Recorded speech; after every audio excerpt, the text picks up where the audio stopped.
Welcome to the Becoming a Pilot podcast, where we share first-hand experiences, practical advice, and insights from pilots at every stage of their journey.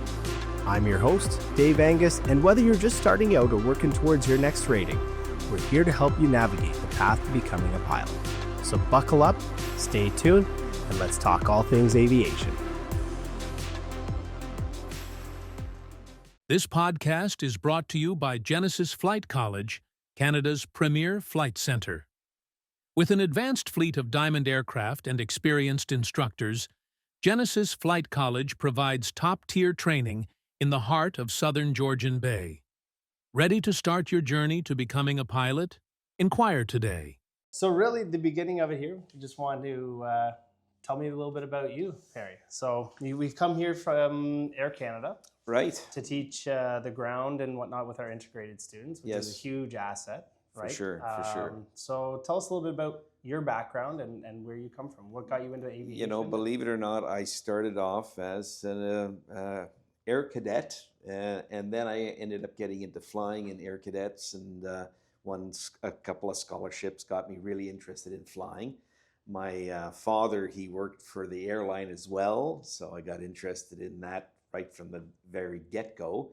And as you know, most people, we get the bug. It's a flying bug, and we get that. So I pursued it, and I ended up becoming an instructor, similar to what the instructors are here, and built up the hours. And then I got hired in Air Canada at the young age of 21. I got hired in Air Canada. It's almost unheard of now. Unheard of. But that ended my career with when I finally retired at age 65. You have to retire.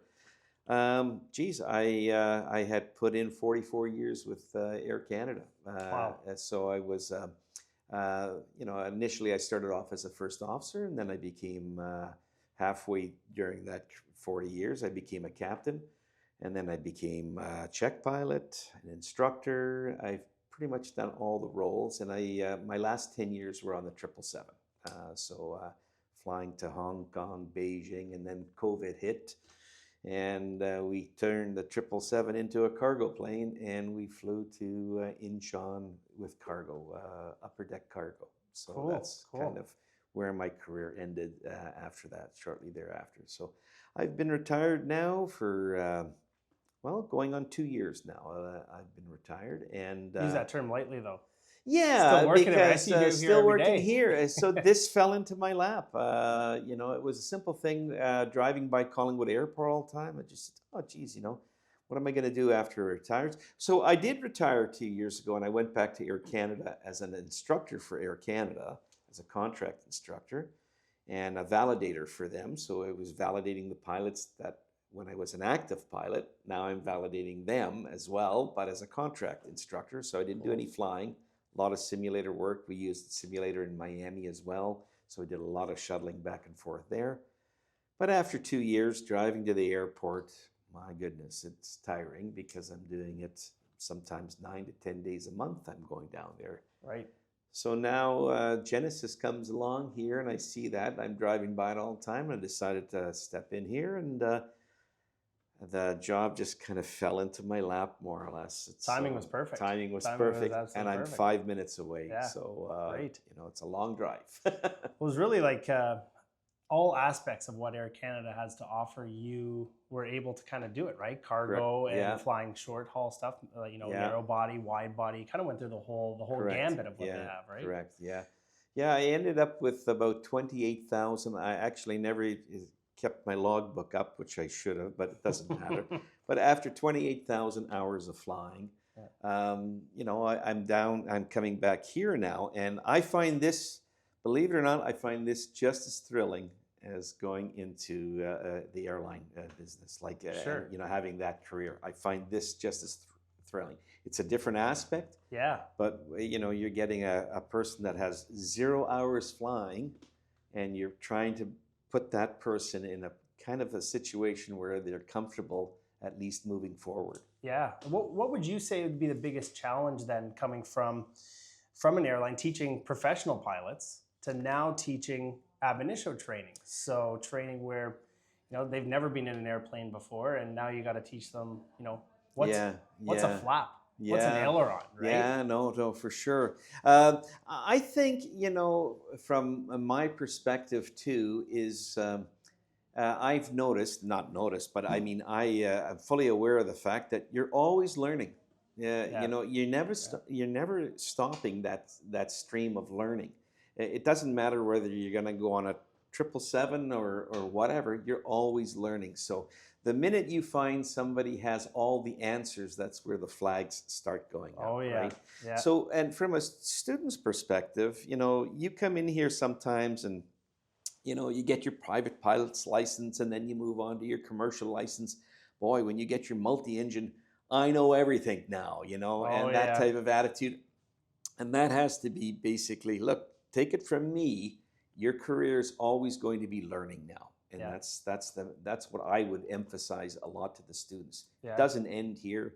You've just got to keep learning, and that's what your career is all about. Yeah, 100%. I've always said that at every stage, the light bulb goes off in my head and it goes, oh, this is why they have minimum hours for getting to airlines. Yeah. Right? When I got my PPL, I went, oh, you know what? Put me in a Oh, 737. yeah, you could. Training. I got it. Yeah, I could handle it, right? I could do this. For sure. And then you get your multi, and like you said, a little bit more, and then you get your commercial. You go, oh, okay. I didn't really know much at my private. I'm lucky I survived that. Yeah. And then you hit your first 1,000 hours, and you go, Yeah. yeah, okay, I get this. I get why they want 1,500 or 2,000 now. It makes sense. With the aviation world too, we've learned, like any other business, as the years go by and mistakes are being made. Well, how do we mitigate those mistakes? We don't want to make those mistakes again. So the aviation world is like that, and they've discovered already statistically that 75 to 80% of the accidents, it's not because the aircraft's at fault, it's because the pilots For sure. have made a mistake.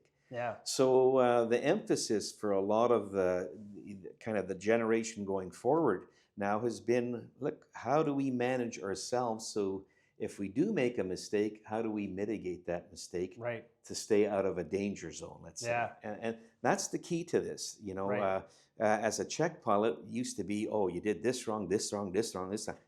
Well, that's fine, but explain me how you're going to mitigate that mistake you made. What are you going to do Right. when you do make? Because we all make mistakes. Even when I do it, when I know the script and I know what the check is all about, and I'm sitting in the flying seat, I'm thinking to myself, geez, I could have done that a little bit better if I had Sure. to do it again. Sure. And that's how you have to, that's the mindset that you have to have. Right.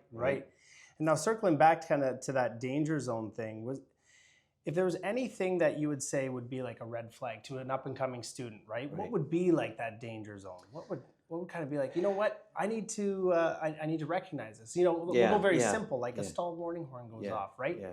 I always teach my students immediately. We don't have an angle of attack indicator, so we look at the airspeed right away. Right. First thing. Sometimes we know in these smaller airplanes, those stall warning horns go off and it's 80 knots, you're just going to climb, whatever, right? It's no big deal. But immediately we go to that. What would be another like danger zone that somebody, Well, when you're getting into into the airline stage, so you're taking the cadets, moving them forward, getting into the airline stage, they have to realize that there are certain things, drills that have to be memorized. It's not something you can necessarily look at a book when things are happening. Right. There's memory drills that you have to be etched in your brain, more or less. Sure. And the other thing that you have to do is work as a team, because the airline is not a single pilot operation. Right. It's always a team that you're working with. Captain, first officer, there's different roles. And both of you, whether it's a female captain, male captain, doesn't matter, but both of you have to work together to get the aircraft safely from point A to point B. And that means sometimes, recognizing the fact that, wow, if there's something going wrong here, I have to do this drill. And I can't, I have to do the drill correctly, or else you're going to start going downhill here, and other problems will happen from that. So I think from a cadet's point of view here, when they start their training here, they have to recognize that, number one, I'm going to make mistakes. Number two, how do I correct those mistakes Right. and move on safely? Right. You know, and that's the idea. And we've got that reverse triangle. We've got these posters in our class that are used today, and it says, look, there's something going wrong. You have to react to that, just like a stall warning. If you don't react to that, the speed, like you're saying, airspeed, look at the airspeed. Well, then something else is going to happen with the aircraft. It's going to stall and lose altitude. Right. Well, if you don't have altitude, something else is going to happen to that, right? So you have to kind of go in stages and always react and try to get yourself to a level where it's safe again. So. Right, and we hear all the time in the aviation industry that Swiss cheese model, oh, right? Yeah, so we keep finding those holes, and eventually it's going to end up disastrous. Right. So you're saying about the cadets coming in and recognizing that, and it sounds like, I think back to my training as a 0-hour PPL student. And it's a lot. It's, what we like to say is, you're drinking from the fire hose, right? Sure. And with the ATPL program, it's no joke, right? Yeah. So what do you think, like anyone coming into it, what would make, the best type of candidate, so to speak, or how they could become more prepared? Would it be like self-awareness, like you were talking about? Yeah, self-awareness, but you have to have the mindset that, drinking out of a fire hose, very good example. But the amount of knowledge that you have to process, you're not going to be able to process this in one day or a week. This has to be continuous going on, especially in the early stages of your career. You're learning a lot of new things. Right. When you look at, so for instance here, they're all going to have a conditional offer to go to Flair Airlines, right? Well, huge. Yesterday I received the Flair Airlines Company Operation Manual. That's 498, almost 500 pages of what Flair wants the student to realize. This is how we run the company. Right. So I was mentioning that to the students. This is not something you're going to read overnight and put it on the shelf and say, okay, I've read that. Yeah. It's something that you've got to continually work at. And the work ethic is probably a big one here. You've got to have that mindset that this is not just a walk in the park one-day event here. No. This is the rest of my career. I'm learning. There's going to be an incident or an accident that occurs in the industry, in the airline industry. That's going to filter down eventually to maybe having an increased training on that particular event. Right. So it's how we improve, right? For sure. Unfortunately, a lot of what we base our training on has been paid for in blood, unfortunately, right? And so we look back on history and see what went wrong to better ourselves, right? Yeah. So that's I would say, with the cadet program, it's a ton of work, ton of information that they have to bring in, but if you're dedicated and you're somebody like that, then it's an amazing opportunity. Yeah. Right? You weren't getting those opportunities back when you started. I mean, what you're saying to the cadet here is you don't have to go up north and fly oil drums around. You're going to be sitting in a 737-800 state-of-the-art aircraft as a first officer when you come out of this program. Yeah. But you have to put in the work. As a simulator instructor for 2 years, it's interesting, but I was also a check pilot for Air Canada when it was active. And you know this too, Dave, it doesn't take you long to see where the candidate's progress is when they come for a lesson. Right. You tell them, you give them this is what's going to happen. This is what we're going to do tomorrow. Read up on this. Yeah. And when that candidate doesn't do that, well, now you ask yourself, well, what did you do the day before? Or did you actually read this? Yeah. So the motivation and all the training that you have to do on your own here, the instructors are providing you with all the information, but you've got to put the effort in to get this, or you're not going to make this. This career, it's going to be real simple to see, hey, have you even picked up that book? Right. We just a couple of months ago, I was saying, okay, let's take out this book, and the student pulls out the book. It's still wrapped in plastic, So hey, you got to start reading that book, right? Of course. So of course, it's there's a ton of information, and then like you said, that was my appeal getting into flying, was that you're constantly learning, right? Right. the day that, like you said, the day that you know it all is the day you should retire, right? And some things you don't even think about this, but some of the things in the flying. So I'm flying a 777 and all that. But when you look at some of the incidences that 777 in the industry had, the San Francisco one, there was an incident where a 777 ran into the seawall on a VFR day. Right. Pilot skills, and believe it or not, even as a private pilot, would recognize that I'm too low, yet the airline, that Asiana airline that went into the seawall in San Francisco, they were way too low, didn't understand some of the systems that were on the aircraft. Yeah. But some of it just goes right down to the basic stuff that you learn as a private pilot. Are you high, too low? You carry this throughout your whole career. Right. And we see also the nice thing with the state-of-the-art like simulators that we use now, right? Yeah. That we can recreate those moments so that it becomes a little bit more like drill, like you were saying, right? Sure. So I'm sure with your experience with the simulators with Air Canada, how do you feel like the simulators here can help increase that experience for our pilots? The simulator that you have here, it's a stationary simulator. But your visual perspective, once you get involved in flying, the motion is great. A simulator that has motion, because you accelerate, the simulator actually tilts up, and you don't see this visually. You see that you're on the runway.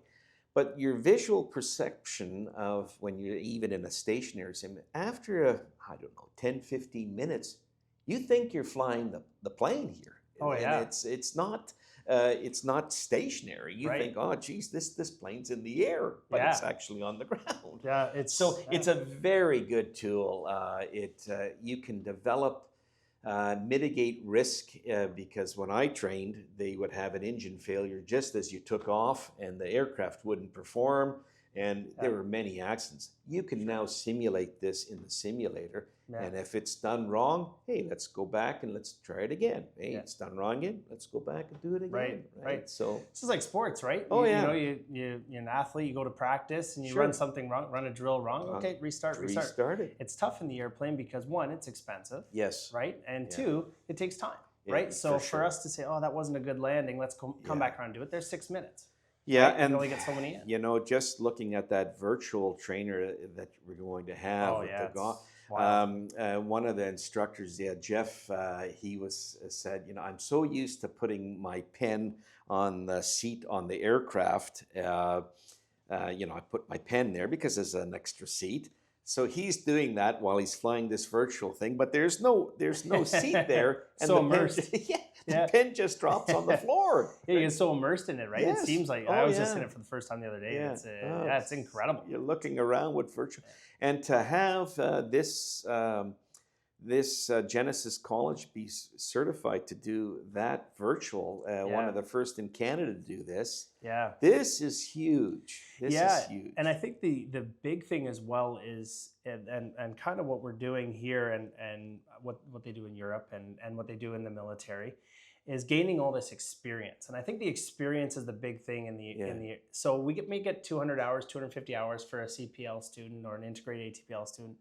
But adding 250 to 500 hours of experience in one of these simulators, it's a totally different candidate that comes out of it, right? Yeah, well, again, nothing like this was around when I went through the training side of things. Yeah. But the advancements now in virtual reality and things like that, invaluable. Yeah. Invaluable. And how do you think that transition plays into going to the airlines? Do you think that's a big help, or is it a hindrance because you can get too much experience where you're caught? Well, it's the cadets coming here. The aircraft that you're flying.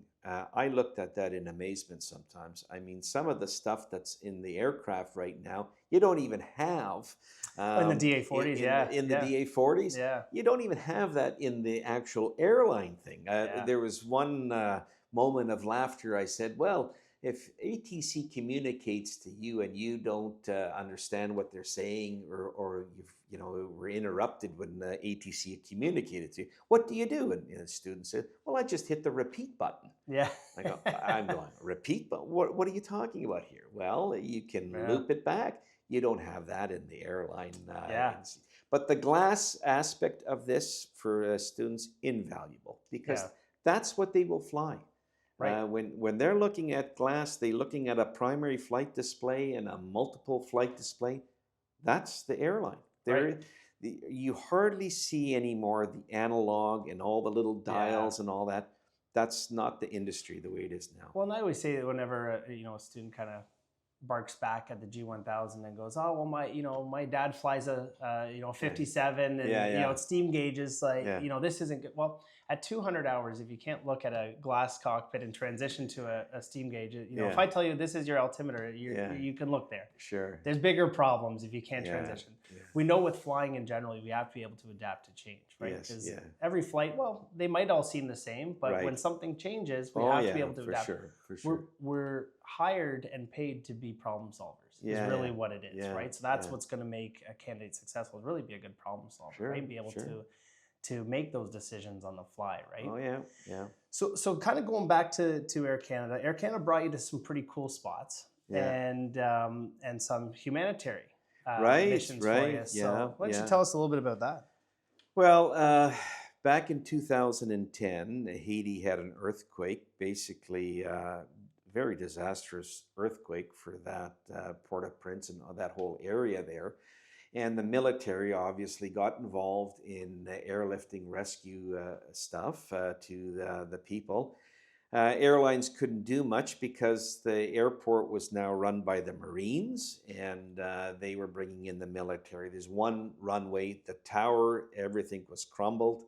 So they set up a temporary facility and brought all the military planes in. Air Canada at that time wanted to do something, and I was asked by, at that time I was on the 767, would you like to fly down a plane to Haiti and bring water, bring medical stuff, all these things that we would load up to the aircraft. And I said, yeah, I'd volunteer to do that. That's not a problem. So we selected the crew, myself being the captain. There were a couple we took 2 other crew members, so there were 3 of us. And at 5 o'clock in the morning, we were fully loaded out of Montreal, and we left for Haiti. We had our chief operating officer in the jump seat watching the operation as well. And we ended up flying to Haiti. And when we got to Haiti, we couldn't land right away. We were put in a holding pattern. Sure. And we had to wait our turn to go into the ramp because there's so much congestion. Well, we spent about 2 hours in the holding pattern. And each time you look at maybe every 30 minutes, you look at now fuel-wise, we can't necessarily make this alternate, because if we can't make Haiti, you have to go to an alternate. So initially we were going down there to land in Haiti. We weren't going to take any fuel because we couldn't communicate with anyone. All the lines were gone. We couldn't communicate with our manager, so we didn't know if we had fuel. So we loaded the plane up with enough fuel to come back. Well, now we're in a holding pattern. Oh, no. We can't come back. So then we started saying, well, let's go to Miami instead. We kind of shortened it. Well, the time goes by, we can't make Miami. The chief operating officer, he says to me, under no circumstances are we going to leave the aircraft number 1 at Port of Spain, because you don't know if you have fuel. Right. And we're not going to land on the island in the next side of the island for another airport. She wanted off the island, that plane, somewhere. Yeah.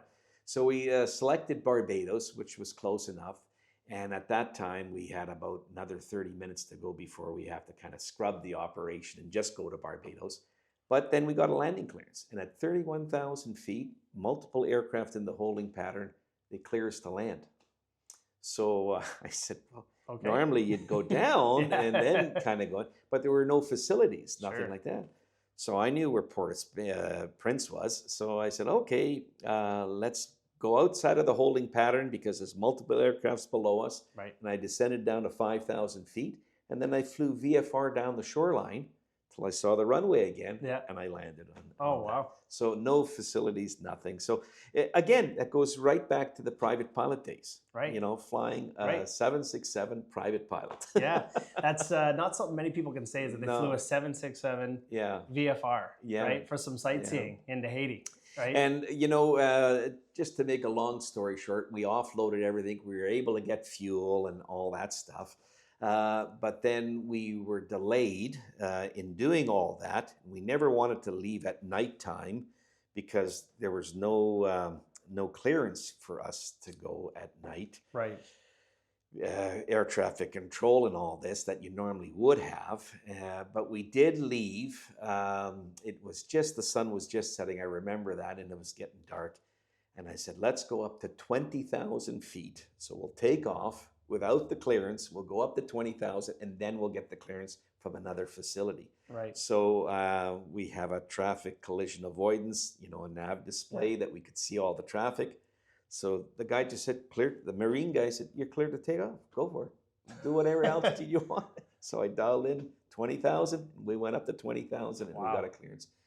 And we flew that day. We left at 5 a.m. We arrived back in Montreal a little over our duty period because we had Haitians. We took 100 Haitians plus a Calgary team of dogs that were sniffing for, they were there already for 3 days. They said, can we get on your flight? We're not going to put the dogs in the belly. I said, they can board as passengers as well. And we took 115 passengers back that had Canadian passports. Wow. And the Marines running the airport facilities, they said, we were waiting for these passengers. That was another thing. We were waiting for these passengers. The Marine guy comes up to me and he says, you can wait another 10 minutes and then I got to push your aircraft back and you got to get out of here empty, which kind of defeated the mission plan. Right. Said, then he says to me, the Marine guy says, can we do anything to get these people over to the airport? Because everything's debris there, right? So buses. So I said, what do you mean anything? He says, you need helicopters to get these people? I can get some helicopters to bring these people over. Oh my God. But he was serious. He said, and he came back. He said, 10 minutes, I'm coming back. If you're don't have the passengers, you're going. You're getting out of here. He here. came back 10 minutes, but the passengers just arrived at the gate with the bus, and all they had was one bag, basically. Incredible. Incredible. It was an experience. I mean, I do it again, but it was an experience makes you humble too, and knowing what people go through. Sure. Right.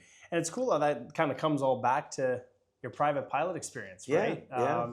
Especially when you've been in, well, at that point you would have been in your career almost 30 years. Yeah, right? for sure.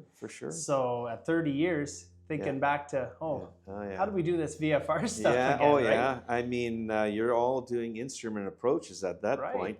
Doing a VFR approach, are you kidding me? Right. And I'm looking out on the runway, I got to get down a little lower. Hope you paid attention in the sim, eh? Yeah, for sure. Because that's something that you're never going to practice in the airplane. Yeah, right. Yeah, and that's why we do it. That's why we do it in the simulator, right? Yeah. So that when those situations come, and like we said, that's why you're paid.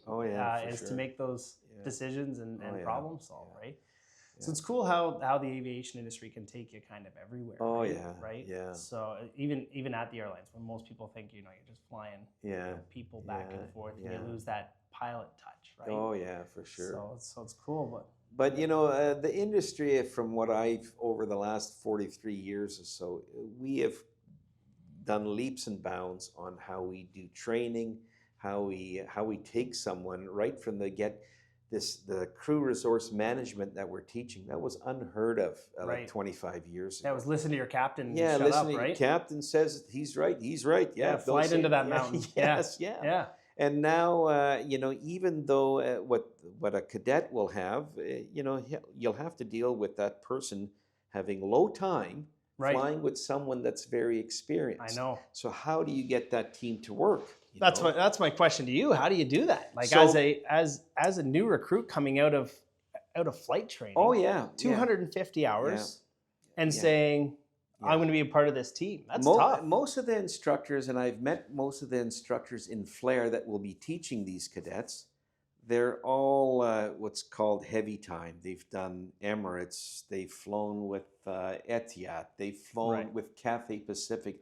They're all heavy time pilots. They're very experienced.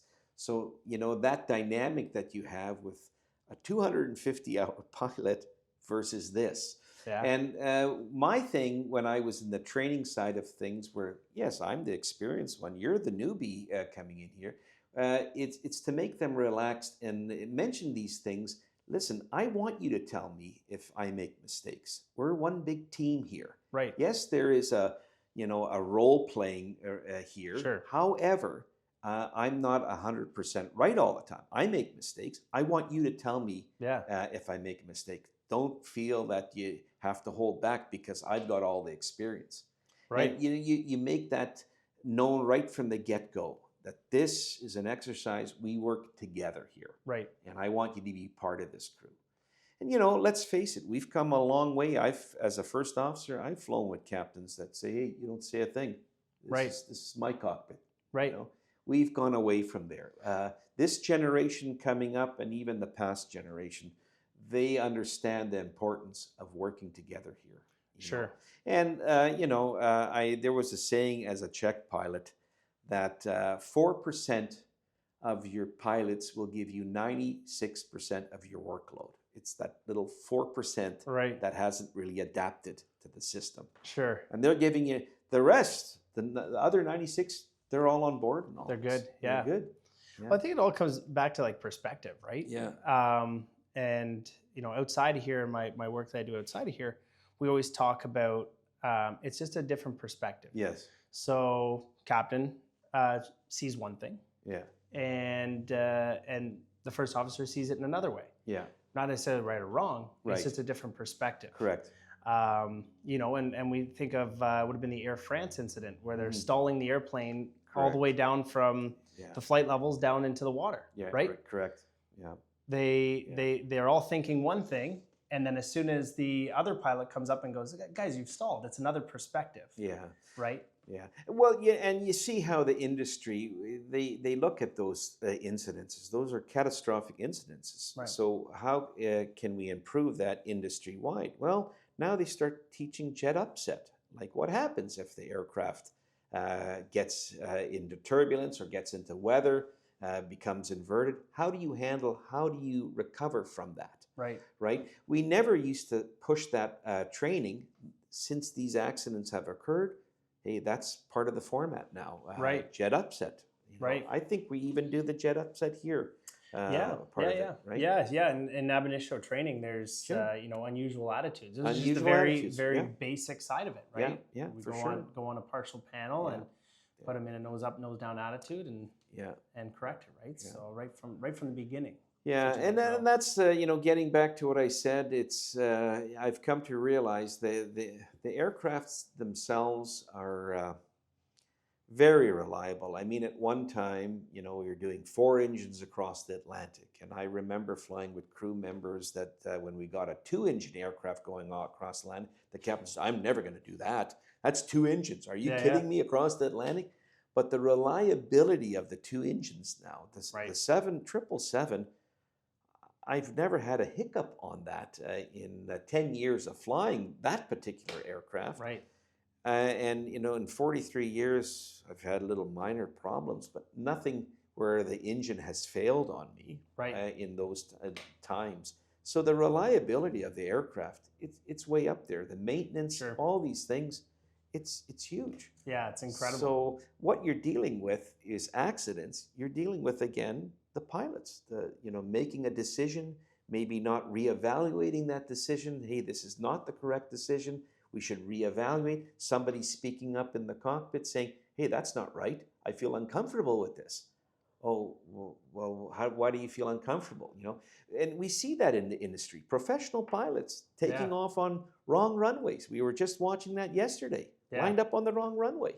Took off and didn't end well. Right. So. Right. Yeah. It's comes back to pilot issues. Yeah. Right. Personality issues, whatever, or complacency. Right. Yes. Summed into one thing. Right. For sure. As like the new pilot coming into it, it's something to always remember. Right. Oh, hey, look at what can happen when we snooze on the job, so to speak. For right. sure. Just start going through the motion. Right. Yeah. I always remember like, hey, we're flying an airplane. Yeah. Right? We're not going for a Saturday walk or something, right? We're flying an airplane. It's got to be. You got to take it serious, right? I think when you look at when I just look at what Genesis is offering the cadets, it's huge. The instructors themselves, a lot of experience that they have out there. Another instructor here has Air Force time, Right. you know, multiple fighter time and stuff like that. The dynamics of all that, has that experience. So I, of course, have the airline experience that I bring with me. I'd like to give that to the students and say, hey, great. This is what you can expect. This is where we're going with this. Yeah. Well, we appreciate it, and that's what can make, you know, the future generation of pilots, for sure, better. So when I get in the seat, when I want to go to Barbados as a passenger, I know somebody's up there that's very competent, right? Yeah, so, that'd be nice and full circle. They come around and we get to fly. Well, no, for sure. I appreciate it, man. This is great. Thank you so much for discussing everything with us, right? No worries. It's been great, and we're so happy to have you on board here, myself included, right? We can learn from I'm learning from you guys. Oh, yeah. Just wait, we'll take you single engine IFR. We'll see how you feel about that. Oh, geez, I don't know about that. I don't have to wear goggles, do I? No goggles, no goggles. Oh, appreciate fantastic. it. Well, thanks, Perry. You're welcome. Thanks, Perry. Yeah. All right, buddy. Yeah. Okay.